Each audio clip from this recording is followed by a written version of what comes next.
Brothers and sisters, welcome back to the Red, White, and Blue Collar Podcast. This is your host, Edgar Jimenez, with another exciting episode. Three topics tonight. And before we get to those topics, I want to thank you guys for liking, sharing my TikTok videos. It's been nothing but a success.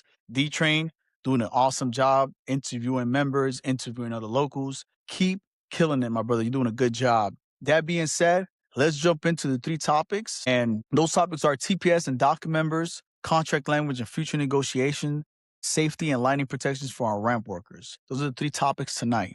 So let's start with the first one, TPS and DACA members.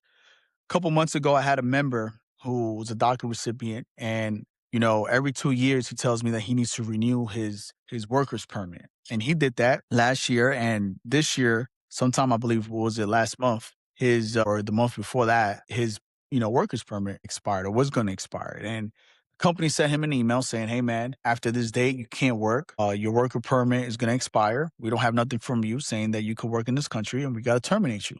Obviously, he called me. I spoke to a station manager, and it was a sad conversation. It's one thing to get fired because you messed up and have the union go ahead and fight for your job back. It's another thing to get fired when you didn't do nothing wrong. You submitted the paperwork months and months and months in advance. You also paid whatever fee you have to pay to renew your worker's permit, and you still can't get it approved on time so you can continue working because the government, whatever they're going through, whatever they got going through. I mean, you guys see the news, what's going on. And also to get also fired and really, there's nothing we could do, right? Obviously, the case went up to my level, and the best I could do is just continue extending the case until he got his worker permit. But eventually, the company's going to be like, "We're not going to extend this case any further." But surprisingly, shout out to the company. They did the right thing. They told me, "Hey, whatever I needed to work things out with this situation, they were willing to do."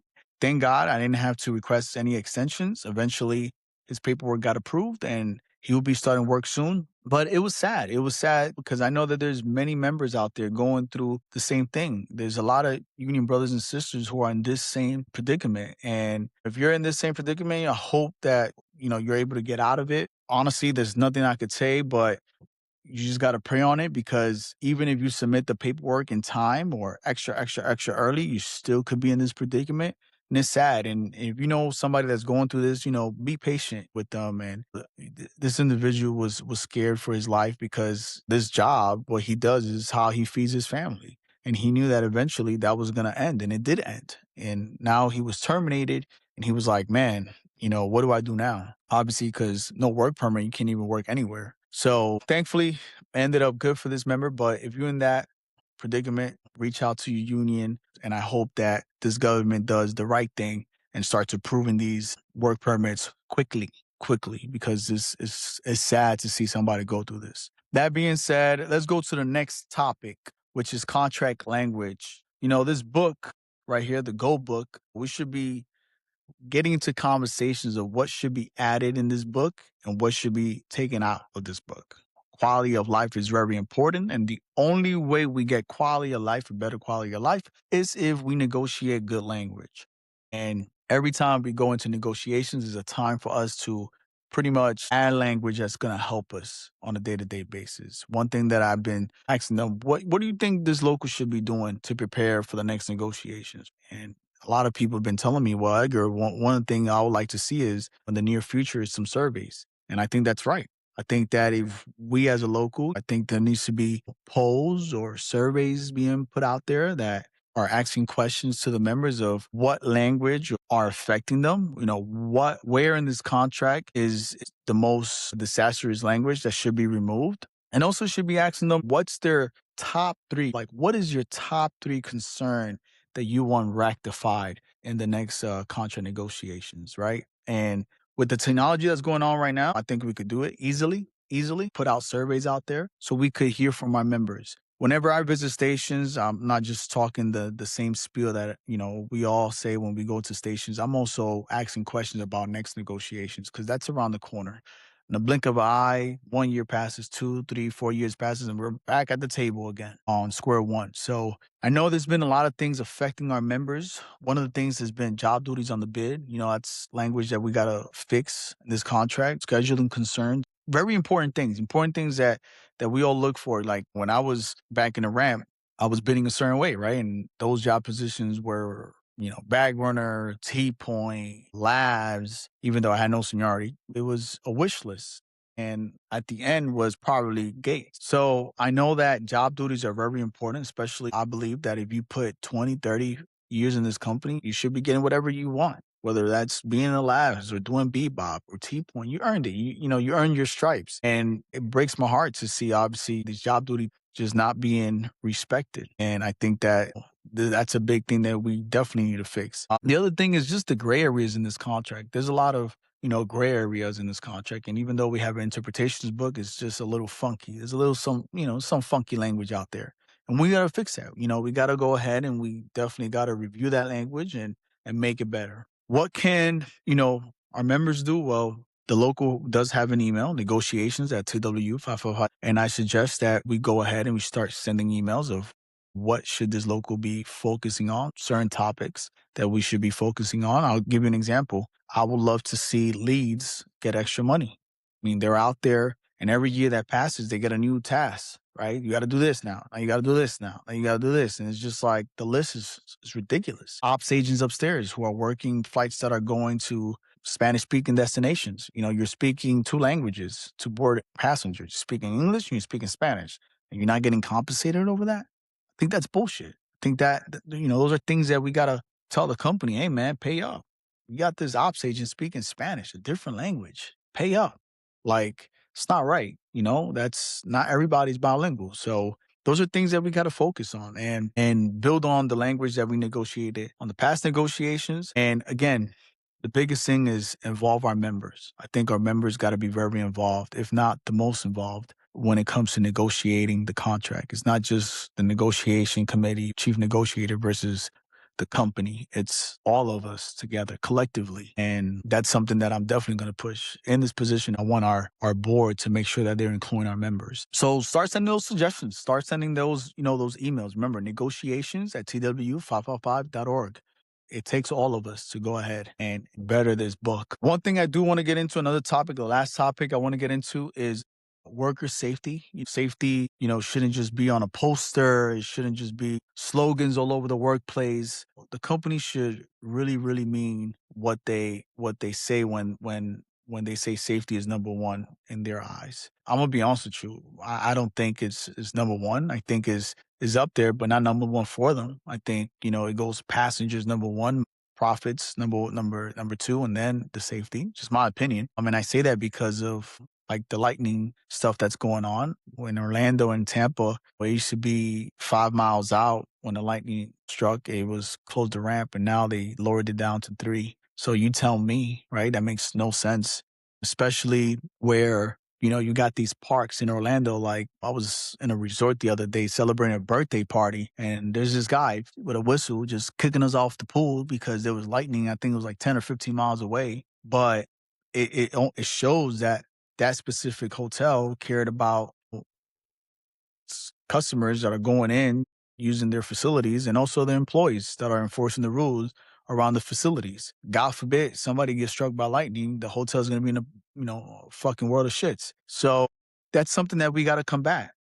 Unfortunately, lightning, right? There's nothing out there. There's no OSHA standard dedicated entirely to lightning and protection for workers. The state of Florida has gotten worse. And again, like I said from the very beginning in one of my previous episodes, we are going to talk a little bit about politics. And just to be clear, look, listen, I've come to the conclusion that whoever, right or left, red or blue, whoever cares about unions, I'm going to support. Simple as that.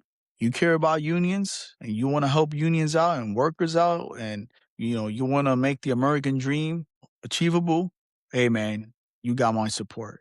You want to fuck me over and my members? You can go fuck off. That's where I'm at. And right now, Florida enacted House Bill 433 in 2024, which explicitly blocks local city and county governments from establishing their own heat exposure protections for outdoor workers. Signed by yours truly, Governor DeSantis, in April 2024. The law officially went into effect on July 1st, 2024. And what does that mean, man? I mean, to me, simply it means that if the city and the government, the local government, the county wants to establish common sense laws so they could protect the worker is making that city or county better, they can't because there's this fucking new law. It sucks. It sucks. It's crazy. And again, these politicians, for whatever reason, they want to make it harder on the worker, and that to me makes no sense. Why would why would you do that? Why would you go ahead and make it harder on the worker? And I tell you could expect politicians to bullshit us, right, from both sides. But what we should not be expecting is the company to fuck us over, right? And you could Google this. This is actually, a true story. It was published June 5th, 2017. And it was about a Southwest Airlines ramp worker who was hospitalized in San Antonio. It occurred around 3 p.m. He was struck apparently by some type of lightning. I'm not sure. It hit the plane, I guess. It says lightning struck the Southwest Airlines plane at San Antonio International Airport on Sunday afternoon, sending an employee to an hospital. The airlines said in a statement released Monday. Look it up. San Antonio, 2017. Somebody got some type of lightning contact. And to hear that there's no rules on lightning, it's crazy. Like, one of my questions that I had is for those who've been to Hawaii, I remember flying to Hawaii, Honolulu, and I saw like in order to get on the plane or get off the plane, when the plane landed, you go down these stairs and then you're on the ramp and you go straight and you walk into like this cage area and then you go up. I wonder if when there is lightning that makes it code yellow, because there's lightning X amount of miles away, not, 3 miles, which is red. I wonder if what does the company do when there's their customers walking around on the ramp when anytime there could be a lightning strike and make the ramp code red? Do they take that risk? Just curious. Or what gets me is you ever seen where, you're in the break room and you look up the screen, the fit screen, and the flight gets canceled because of weather? They're like, man, we can't put that pilot to fly through that weather pattern. It's crazy out there. But those are the same people that sit and say, you know what? We can make ramp agents go out there, when lightning strikes 4 miles away from them. That to me is just crazy. Yeah, we can't fly through that pattern. We can't risk a plane going over there through that weather. Customers on board, pilots, flight attendants. But where's that same respect for ramp agents? It's crazy. And then to see like places like Disney World and these hotel resorts with these pools and water parks take that lightning seriously, that those lightning detectors that detect lightning X amount of miles away, miles and miles away, and just say, hey, shut down. That to me is it's crazy. So I've been looking around on the internet. I know that there's something called the National Safety Council. I was talking to one of the safety representatives, and in order for us, and I'll tell you this right now, even though we know that there is nothing in place, that doesn't mean we just stop. I'm not one of those, right? Had a similar problem with the airport of Orlando charging my members $500 if they lost their badge for the first time. And I just didn't just say, yo, let me just sit down. Let's all sit down. Come on, guys. Let's just all sit down and not do shit about it. No, we did something about it. And thank God things changed. But we can't sit down on this, right? And even though this will be a crazy project and there'll be a lot of stuff involved, like politicians, right? We got to do something about it. And it's going to be a crazy project to involve politicians and unions to come together, but it's doable, in my opinion. It needs to be. We're talking about lives. We're talking about people going home at the end of the day. You clock in alive, you're trying to clock out alive. And I know it's hard for our members because I'm trying to explain to them, like, well, there's nothing in place. And it's just, to me, when I found out that there was nothing in place, I was just like, what the fuck? Like all these years, right? There's reasons why there's speed signs out there, right? When you're in the highway, right? Something had to happen. And you're telling me that there's been people hurt from working outside when it was lightning and nobody has done anything. One thing that makes me be a believer is luckily TWU, it's a fighting union.